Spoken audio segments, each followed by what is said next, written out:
¿Quieres conocer mejor cómo responde tu deportista a las cargas de entrenamiento que le propones? Pues te recomiendo que te quedes a ver esta entrevista con Gerard Carmona, donde hemos hablado de carga interna y respuestas adaptativas del organismo a la misma. Pero antes de nada, suscríbete, activa la campanita para estar al día cuando salgan más entrevistas como esta. Ahora sí, metemos cabecera y empezamos.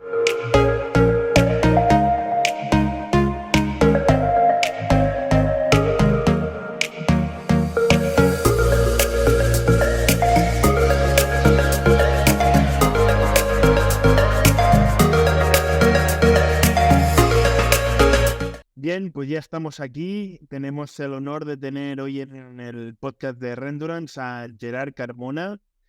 Gerard Carmona es, como le diría, una persona que lo que busca cuando está trabajando con deportistas, tanto en el ámbito científico como el ámbito académico, como en la parte más práctica, es que todo lo que se haga sea muy práctico y sea útil para el deportista. Gerard Carmona fue velocista de 100 metros lisos, luego fue entrenador de atletismo de velocidad y de pruebas combinadas. Rápidamente se incorporó por la vía académica y actualmente es personal docente e investigador en la Universidad de Tecnocampus de Mataró. Y durante este periodo que sigue ejerciendo como tal, actualmente, pasó durante 2 años, si no me equivoco, fueron 2 años, por el Fútbol Club Barcelona, donde fue el responsable de la monitorización de la carga interna y respuestas y adaptaciones a la carga de entrenamiento, que es de lo que vamos a hablar un poco, ¿vale? Sobre de carga interna y respuestas y adaptaciones. Aparte de eso, pues también llevaba la parte que allí había que se le llamaba Innovation Hub, que era la parte más business del Fútbol Club Barcelona, donde él era el responsable de toda la parte del área de rendimiento. No sé si me dejo alguna cosa, Gerard, en el tintero. ¿Quieres añadir algo más? No, muchas gracias por la presentación. Velocista, un velocista humilde, de 10 largos, pero bueno, pero velocista. Ya, Pero ya le muchas gracias gustaría por la mucho, presentación. menos de 11, ya les gustaría a muchos.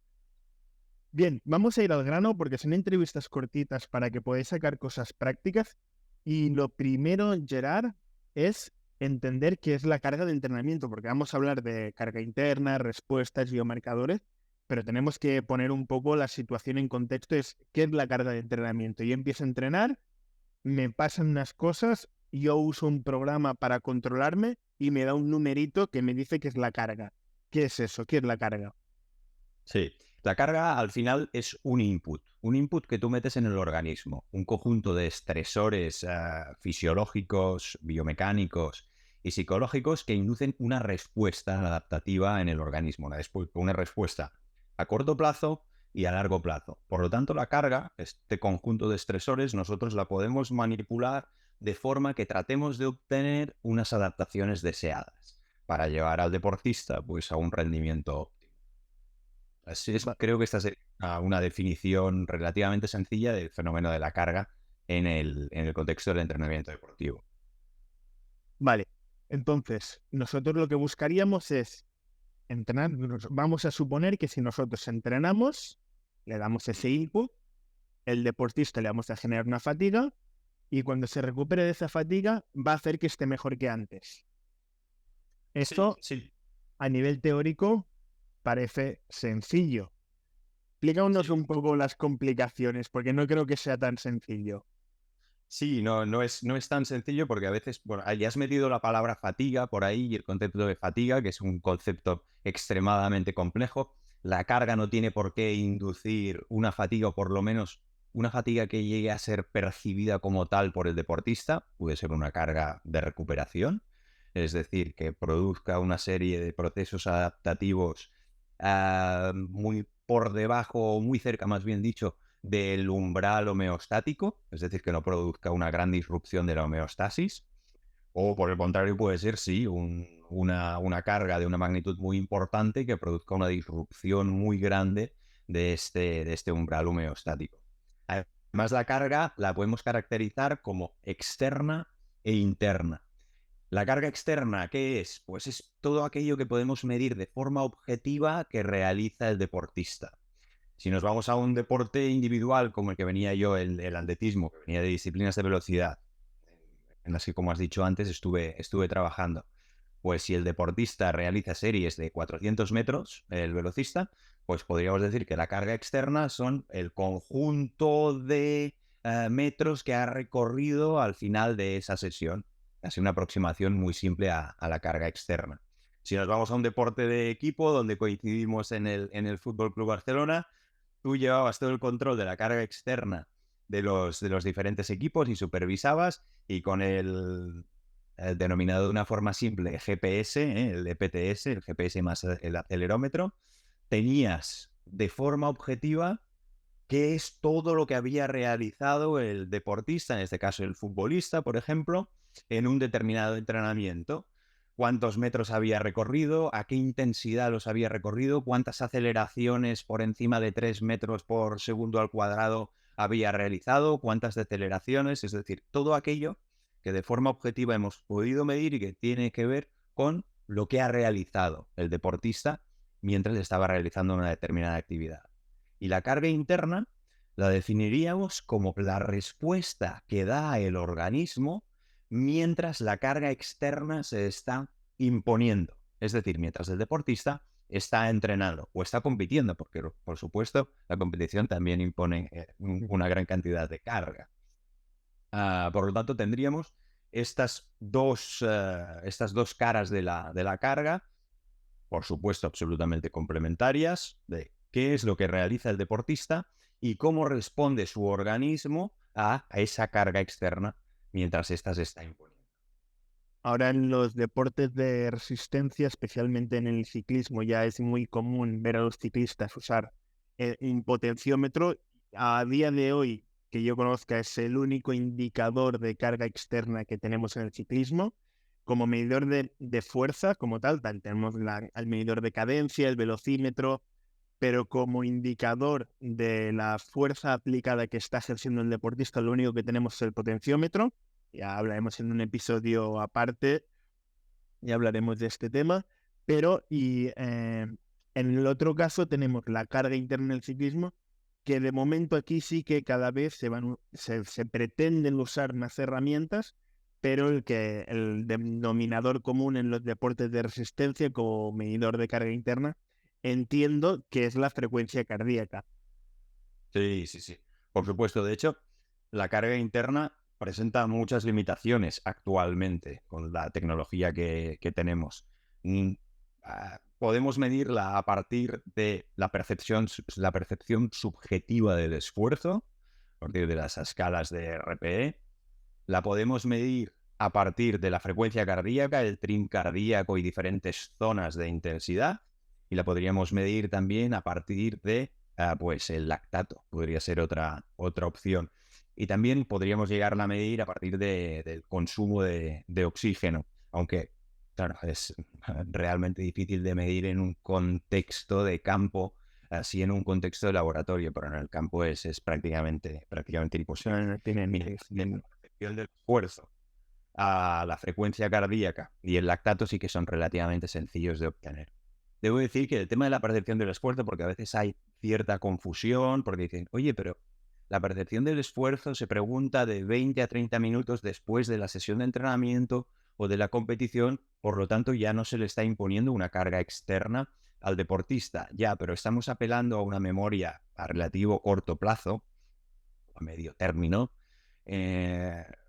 preguntándole al deportista cuál ha sido el esfuerzo que ha implicado esa determinada sesión de entrenamiento, una vez que ya la ha completado.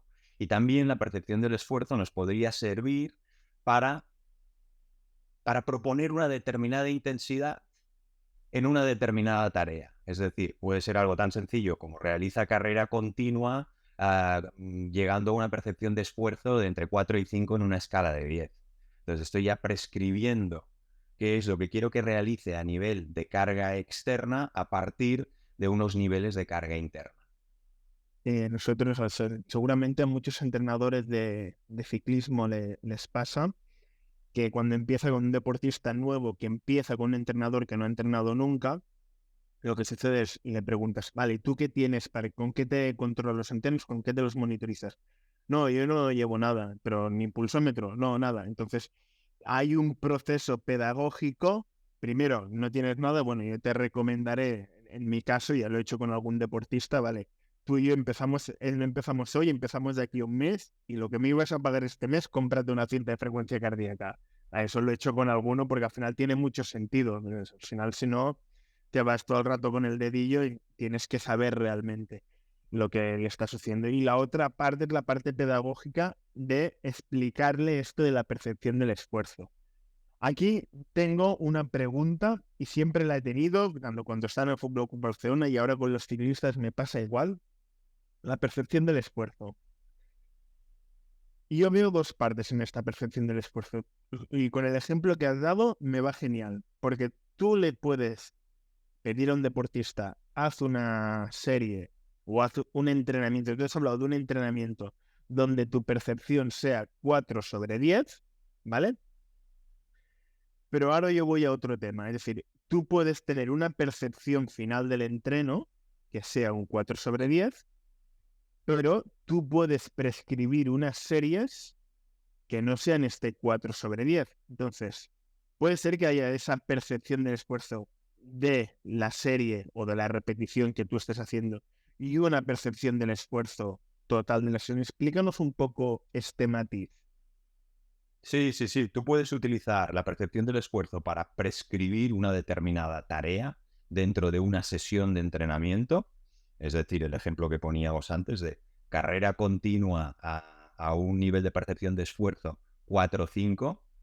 Y después tendrás, con una serie de tareas que configuren toda la sesión de entrenamiento, tendrás un RPE, una percepción del esfuerzo global de la sesión. Están los cálculos clásicos de Foster, de Jessica Cal Foster, en los que calcula la carga total de una sesión en base al RPE, a la percepción del esfuerzo, multiplicando los minutos de duración como indicador de volumen por el valor que te ha dado el deportista de RPE al final de la sesión. Y eso tiene unas unidades arbitrarias de carga y nos da el RPE de la sesión. Pero sí, se puede utilizar también para prescribir el esfuerzo dentro de una determinada tarea. Incluso también el entrenamiento de fuerza se hace. El RIR, las repeticiones en reserva, también se puede relacionar con la percepción del esfuerzo, con escalas de percepción del esfuerzo. Y tú puedes tener una idea de qué carga interna quieres prescribir en una determinada sesión, que sea en torno, me lo invento, a 7, 8, pero igual alguna serie quieres que el deportista realice ese ejercicio de fuerza dejándose un RIR, es decir, unas repeticiones en reserva, muy bajito, que sea de 1-0, que prácticamente llegue al a veces mal denominado fallo muscular, que sería un fallo volitivo en la mayoría de veces. El fallo muscular se suele llegar en entornos de laboratorio, con motivación y midiendo velocidad y demás. Pero tendrías esa serie con una determinada intensidad y luego tendrías el global de la sesión, que es probable que sea otro que no el de esa serie determinada. Sí, yo creo que aquí falta a ver si sería bonito, porque tener el global de la sesión, de la percepción del esfuerzo, pudiendo tener ese desglose de cada tarea o ejercicio, yo creo que se debería hacer un combo aquí para que te diera la carga con esos RPE sumados, porque al final, si no es el global total de la sesión, depende si has hecho una tarea, y eso, con ejemplos que cuando estábamos en el Barcelona y en los pasados, que si la primera tarea era muy intensa y la última era muy light, la percepción del esfuerzo final tendría a ser bajo. En cambio, si la última tarea era extenuante, la percepción del esfuerzo en la sesión era muy alta al final de la sesión. Pero aquí, Absolutamente, porque el futbolista llega a la ducha y justo cuando sale de la ducha, que se está acordando aún de los familiares del preparador físico de esa última tarea, y dice, ostras, y da una valoración muy elevada, porque se vale, queda con ese corto plazo. Sí, sí. ¿por qué, ¿por qué es tan útil la percepción del esfuerzo? Bueno, hemos empezado a hablar de la percepción del esfuerzo, yo creo que nos hemos saltado el paso de, para aquellos que no sepan lo que es, hacer una breve explicación. Ahora te pediré que hagas esta breve explicación, que es muy sencilla. Y luego, ¿por qué es tan útil esta percepción del esfuerzo? ¿Por qué se usa tanto? y si tiene alguna relación con esto. Tú has hablado de relación entre percepción de esfuerzo y carga interna. ¿Qué existe de relación entre estos dos valores? Pues es un indicador de carga interna con un coste-beneficio fantástico. Es extremadamente barato, por no decir gratis, el, el realizar su medida. No te tienes ni que comprar un pulsómetro, ni te tienes que comprar un analizador de lactato. Y te da una idea, eso sí, subjetiva y global, genérica, de cuál ha sido la carga interna que ha experimentado el deportista en una determinada sesión o competición, o si llegas incluso a precisar más, pues en una determinada tarea. Por eso es una posibilidad muy, muy, muy buena. Y yo creo que es la puerta de entrada al control de la carga interna. Si bien hoy en día es cierto que un pulsómetro también está al alcance de la gran mayoría. Y yo creo que si te dedicas a un deporte individual que tenga un componente de resistencia, ostras, tener un pulsómetro es un must. No, Sí, no, sí. no hay otra. Es lo que te digo, hay muchos deportistas cuando les pregunto que no tienen nada, simplemente, no, yo voy en bici y llevo el sensor de cadencia porque venía el sensor de cadencia. Ya, pero tienes que conocer un poco cómo está tu corazón y eso. Incluso no solo el pulsómetro, sino si alguno no se ha hecho ni prueba de esfuerzo para saber cómo está su herramienta, pero al final es su herramienta. Tú y yo empezamos un mes más tarde, vete a hacer una prueba de esfuerzo y entiende un poco cómo está funcionando tu corazón. Y luego ya me vienes y... Porque a lo mejor, ya no porque tenga una patología, es por sentido común. Vas a usar tu cuerpo como herramienta para entrenar, tienes que saber, por un test que es relativamente sencillo, lo que cuesta una prueba de esfuerzo, es lo que cuesta una mensualidad básica de cualquier entrenador. Pues empiezas un mes más tarde y conoce cómo está tu cuerpo y luego tú y yo hablamos y a ver qué te ha dicho el médico de esta prueba de esfuerzo que has hecho. Vamos a... Sí, sí. Seguimos hilando el concepto carga interna. Vamos a hilarlo un poco ahora con carga externa y respuestas adaptativas. Aquí tenemos un triángulo que es la base de lo que es el proceso de entrenamiento. Carga externa e interna y respuestas. ¿Cómo esto nos ayuda a nuestro día a día? ¿Qué es lo que tenemos que tener en cuenta cuando tenemos, vale, tengo un potenciómetro, voy con el reloj y sé las series a lo que hago, tengo la frecuencia cardíaca, me controlo bien, me conozco bien, tengo una buena percepción del esfuerzo, me faltan las respuestas adaptativas, que luego hablaremos un poco de cómo las podríamos medir, pero ¿qué relación hay en este triángulo de aquí? Sí. Mira, te pondré un ejemplo de un estudio que realizamos con Resdefon, que lo conoces bien, el antiguo preparador físico del primer equipo del Fútbol Club Barcelona de balonmano, en el que medimos a los jugadores, bueno, teníamos medidas de los jugadores pre-COVID, pre-lockdown, antes de que se encerrasen en sus casas, medidas de su fitness cardiorrespiratorio a partir de un test incremental de carrera con cambios de dirección, y dichas medidas de carga interna eran la frecuencia cardíaca y los niveles de lactato, los milimoles por litro, y se realizó el mismo test, es decir, se aplicó la misma carga externa después del COVID, justo cuando los jugadores se pudieron reincorporar a la ciudad deportiva. Y lo que hallamos es que la carga externa seguía siendo la misma porque el test incremental submáximo seguía siendo el mismo, absolutamente el mismo, con las mismas intensidades de carrera en cada uno de los minutos, pero la carga interna había aumentado. Había aumentado, ¿por qué? Porque un indicador genérico del fitness aeróbico, como es la frecuencia cardíaca, era superior para una misma intensidad de carrera. Y además, no solo la frecuencia cardíaca era superior, sino que los niveles de lactato también eran superiores para una misma intensidad. ¿Qué nos indicaba todo esto? Pues que habían perdido fitness aeróbico, fitness cardiovascular, por el hecho de haber estado encerrados en sus casas y realizando ciertos entrenamientos de de fuerza, pero no pudiendo acumular una cierta carga de componente aeróbico-anaeróbico.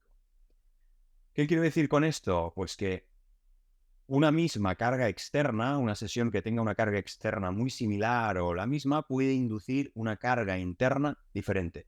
Es decir, una respuesta en el organismo diferente en función del estado del deportista. Esta interacción entre la carga externa e interna nos permite situar al deportista en el continuum de fitness-fatiga.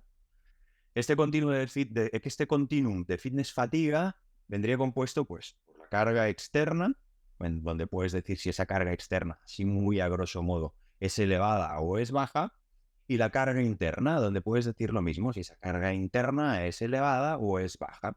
Si nos encontramos que el deportista se halla en una zona de este continuum fitness-fatiga en el que la carga interna es la carga externa es elevada, pero la carga interna es baja, pues podemos decir que está en un estado fitness, que está en un estado de forma óptimo, que tiene unas respuestas que queremos, ¿eh?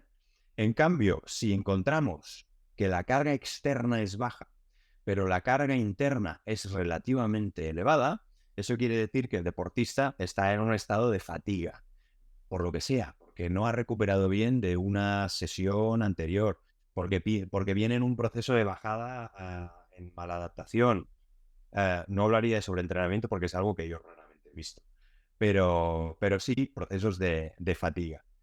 Y estar en esa zona de fatiga a partir de la interacción de la carga externa e interna es simplemente una señal de alarma de decir, oye, igual para esta persona no estás regulando las cargas de una forma lo suficientemente óptima. Vale, yo creo que ha quedado más o menos claro. Ahora vamos con la otra pieza del puzzle que es crucial, que es qué le pasa al organismo cuando no estamos entrenando y hemos sometido al organismo a una carga de trabajo. Creo que tú, en tu caso, pues tu tesis doctoral iba muy enfocado a daño muscular, que son estas respuestas. ¿Qué es lo que sucede a un cuerpo cuando le sometes a una carga de trabajo? ¿Qué le sucede después o qué le puede suceder después? Porque no siempre hay daño muscular, hay veces que suceden otras cosas. No, por supuesto, lo primero que hay que decir es que el daño muscular es una de las potenciales respuestas que puede darse a la carga y que esta debería ser de una magnitud relativamente elevada para conseguir que se produzca este fenómeno del daño muscular. La gran mayoría de veces no llegaremos a inducir daño muscular, especialmente en entornos de deportes de equipo o de deportes con más componente concéntrico y no grandes volúmenes No, en de trabajo. en el propio ciclismo, es decir, no hay mucho daño muscular. O sea, el problema del ciclismo es en momentos más de pretemporada, que ya hay más volumen de trabajo de fuerza, donde un ciclista no está acostumbrado, ahí sí que se induce mucho daño muscular. Luego, durante la temporada, no hay, o sea, al final el proceso de fatiga no es por un aumento del daño muscular, en este caso. Exacto. Lo que sí que hay son respuestas a la carga. Si antes decíamos que la carga interna eran las respuestas que se dan mientras se está imponiendo la carga externa, las respuestas a la carga serían aquel conjunto de respuestas que el organismo da para superar ese proceso de ruptura de la homeostasis que ha producido la carga, esos estresores fisiológicos, biomecánicos y psicológicos. ¿Qué indicadores hay en este caso para controlar estas respuestas o para monitorizar estas respuestas? Para monitorizar estas respuestas, al final, lo que siempre he defendido es que debemos ser específicos para la disciplina deportiva o relativamente específicos para la disciplina deportiva. Es decir, si la disciplina deportiva presenta unas necesidades de fuerza explosiva a nivel de tren inferior, pues relativamente importantes, como puede ser, por ejemplo, el baloncesto, o como puede ser también muchas de las disciplinas atléticas explosivas relacionadas con la velocidad. Entonces, pues, con un test de salto podríamos tener información de cuál es el estado de ese tren inferior, de cuál es la capacidad de producción de fuerza, cuál es la capacidad neuromuscular, una vez que el organismo está pues tratando de volver a esos procesos de homeostasis o tratando de volver a un estado de homeostasis, más bien dicho. Pero si nos vamos a otra disciplina deportiva, donde igual el tren inferior y la capacidad de producción de fuerza por unidad de tiempo del tren inferior pues no sea tan importante, pues probablemente un test de salto me dará una información muy, muy limitada. Después. Vale, y ahora vamos a lo que sucede sobre todo con los entrenadores amateurs. Vamos a poner el caso, un ejemplo como que puede ser el mío. Yo entreno a deportistas de manera online, no interactúo físicamente o interactúo solo con algunos pocos físicamente, pero con los que están lejos, que no interactúo físicamente, necesito conocer esas respuestas adaptativas. ¿Hay alguna herramienta que puedan usar estos entrenadores que a partir simplemente tienen un diálogo con este entrenador? Estás hablando con entrenadores, ¿eh? O sea, tú Es decir, hablas con el yo como entrenador. entrenador, perdón, lo he explicado mal. Ah, Yo como vale, entrenador con mi deportista. Yo vale. quiero saber la respuesta que están teniendo mi deportista al entreno o a las cargas de trabajo que le estoy imponiendo. Ujú, Aparte, claro, mi deportista, imagínate, yo ahora estoy en Barcelona y mi deportista se encuentra en Galicia, en este caso. ujú. ¿Qué herramientas puedo usar o si hay alguna herramienta que yo pueda usar para poder monitorizar estas respuestas al entrenamiento? Sí, ¿Tengo alguna tendríamos. solución? Sí, sí, hay posibilidades. A ver, vamos de lo más sencillo, digamos, a lo más complejo. Lo más sencillo sería realizar un proceso pedagógico para poder administrarle escalas de percepción de fatiga, escalas de percepción de dolor, es decir, escalas de percepción subjetiva que me dé una idea de las respuestas que está teniendo a esa carga que le impones. Imagínate que tienes una semana en la que, o un microciclo, si quieres, en la que pues tú tienes planificado aumentarle la carga, entonces ahí es un momento importante para que él te vaya dando un feedback pues prácticamente diario de cuáles son sus percepciones. Y a partir de una escala, pues conseguimos que esa percepción subjetiva, cuantificarla, tenerla pues un poquito más objetivada, ¿m?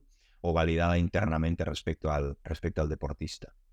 Después también tendríamos la posibilidad de, si tenemos un microciclo que consideramos que es clave por esa subida de carga, habría la posibilidad de monitorización de ciertos parámetros bioquímicos en sangre. Si sabemos que vamos a inducir más estrés, que necesitamos monitorizar de una forma más precisa las respuestas a la carga, tendríamos la posibilidad de derivarlo para que se realice un análisis sanguíneo y mirar algunos parámetros tales como la creatinquinasa, por ejemplo, que si quieres después hablamos un poquito más de ello, me podrían dar una idea de las respuestas a la carga que está presentando dicho deportista. Y ya si es un deportista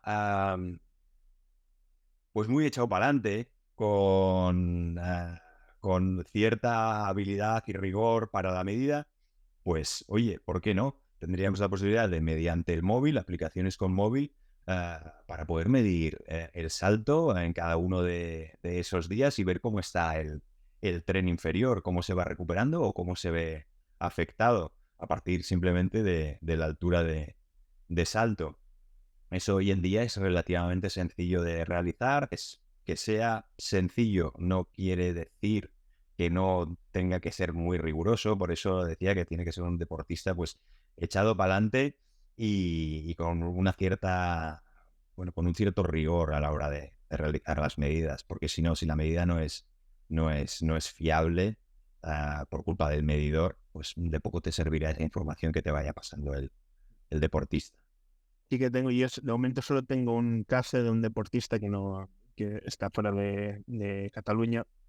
En este caso, pues, que es lo que tú dices, no he echado para adelante, sino que es muy inquieto, quiere conocer más y toda la prescripción del trabajo de fuerza, lo que él quiere un poco más, quiere que sea mucho más riguroso, más específico. Entonces, a partir de las aplicaciones de Carlos Balsalobre, que tienen este conjunto de laboratorio en el móvil, él ha ido aprendiendo cómo se usan Y a partir de aquí, pues él se monitoriza los entrenos, me pasa el report, vamos, y aparte de aquí a mí me sirve para prescribir estos entrenamientos de fuerza. Entonces le prescribo tanto los entrenamientos de campo, en este caso los de ciclismo, como los entrenamientos de fuerza basados en la velocidad.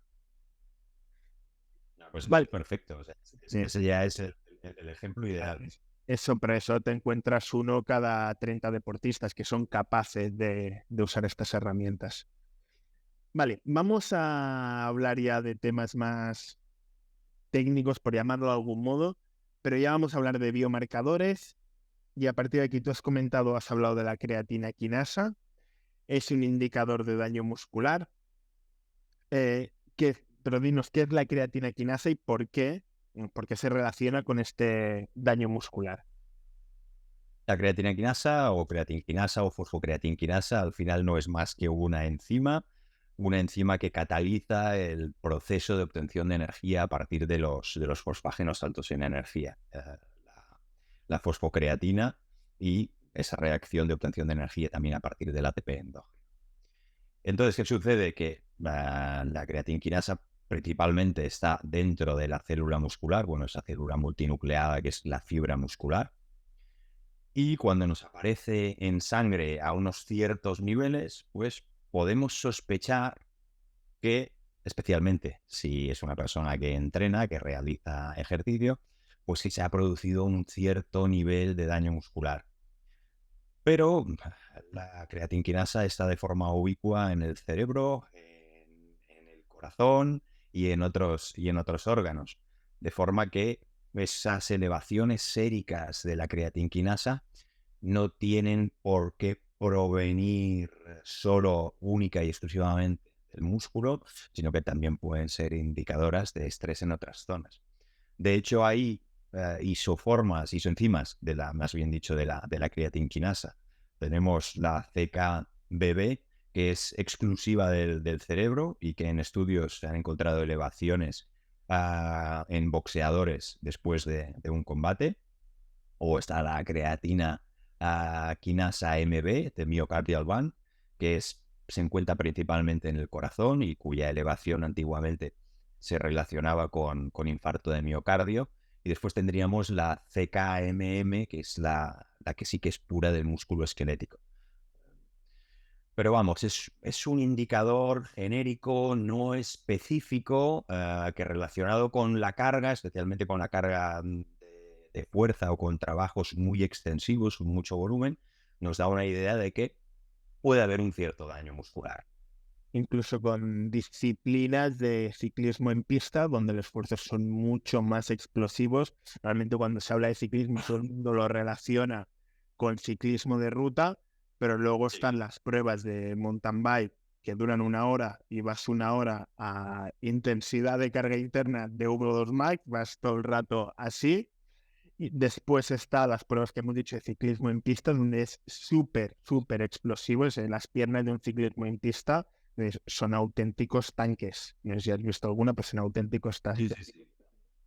Y después, ¿habría algún biomarcador más relacionado con la carga o con la fatiga, o no sé cómo llamarlo, más relacionado con los aspectos de resistencia o endurance? Tendríamos el marcador de carga interna así por excelencia, que sería el lactato, esa forma ionizada de ácido láctico. Ese sería probablemente el marcador de carga interna, no de respuestas a la carga, porque su respuesta es súper aguda. Empieza a elevarse mientras realizamos el ejercicio a medida que vamos incrementando la intensidad, especialmente. Mientras que la creatinquinasa no, La creatinquinasa yo puedo realizar una sesión importante, por ejemplo, de entrenamiento de fuerza con una magnitud de carga relativamente elevada y no encontraré el pico sérico en sangre de creatinquinasa hasta pasadas unas 24, 36, a veces incluso 48 horas, que suele coincidir más o menos, muy a grosso modo, porque en eso no hay suficiente evidencia científica, con ese famoso DOMS, ese dolor muscular de aparición tardía. Cuando está ese DOMS relativamente elevado, entonces se realiza también un test de percepción de dolor, un análisis sanguíneo, se extrae una muestra de sangre para determinar la concentración sérica de creatinquinasa y suele estar relativamente elevada, por lo menos respecto a lo que serían los valores basales individuales del sujeto. Perfecto, yo creo que ha quedado más o menos claro. Vamos con una última pregunta. Cortita la pregunta, la respuesta vamos a intentar que sea cortita, que nos quedan un par de minutitos solo. Vamos a un entrenador que lleva deportistas, quiere controlar o monitorizar mejor a sus deportistas, no solo tener el valor que le puede dar la aplicación esta que es la mayoría de entrenadores de resistencia, que como es Training Peak, que te da un TSS, que es el número que muchos entrenadores no saben ni lo que es. Es decir, ¿qué pautas o qué consejo le darías a un entrenador para tener este triángulo bien formado? ¿En qué disciplina? Sí, puede ser en ciclismo, pero al menos que sean deportes de resistencia. Tú has hecho estudios, si no me equivoco, en ultramaratonianos y tenías un poco trabajado esto, pues vamos a enfocarlo por aquí. Los estudios con los corredores de ultramaratón de montaña. A nivel de carga externa, GPS, un GPS y también con acelerómetro, un EPTS, sí puede ser, que me dé algunas ideas de las aceleraciones y deceleraciones de alta magnitud porque se dan en este tipo de eventos. A nivel de carga interna, frecuencia cardíaca, un MAST con el trim cardíaco y las diferentes zonas de intensidad, más la percepción del esfuerzo después de la actividad. Y a nivel de respuestas a la carga, una batería de cuestionario de percepción subjetiva de dolor, de fatiga, etcétera, etcétera, es decir, de bienestar. Y ahí sí que necesitaríamos algún test funcional para ver cómo está el tren inferior, la musculatura del tren inferior, donde mediríamos el salto, pero también mediría la capacidad de generación de fuerza que presentan los extensores de la rodilla y los flexores de la rodilla, porque es un marcador válido y fiable indirecto del daño muscular, y en este tipo de eventos se da daño muscular. Y después también sería importante los días posteriores a un evento competitivo de este tipo, o en semanas en las que la carga se vea aumentada de una forma significativa, pues análisis sanguíneos donde podríamos mirar la creatinquinasa y, si el laboratorio lo permite, la troponina cardíaca también, para ver el estrés que ha sufrido de forma específica el miocardio. Perfecto. Yo creo que aquí los entrenadores tienen que filtrar un poco en función de sus posibilidades. No te entretengo más, Gerard. Llevamos casi 40 minutos de entrevista. Agradecerte encarecidamente que te hayas aventurado a ser uno de los primeros entrevistados en el podcast de Rendurance. Y de nuevo, muchísimas gracias, Gerard. Un placer. Muchas gracias a ti. Hasta la próxima. Esto ha sido la entrevista con Gerard Carmona. Ya habéis visto que hemos hablado de muchos temas, se nos han quedado muchos temas también en el tintero, como ha sucedido en otra entrevista, pero esto nos dará pie a futuras entrevistas con más profesionales de esta misma temática. Si te ha gustado, compártelo con tus amigos, suscríbete y activa la campanita. Hasta la próxima.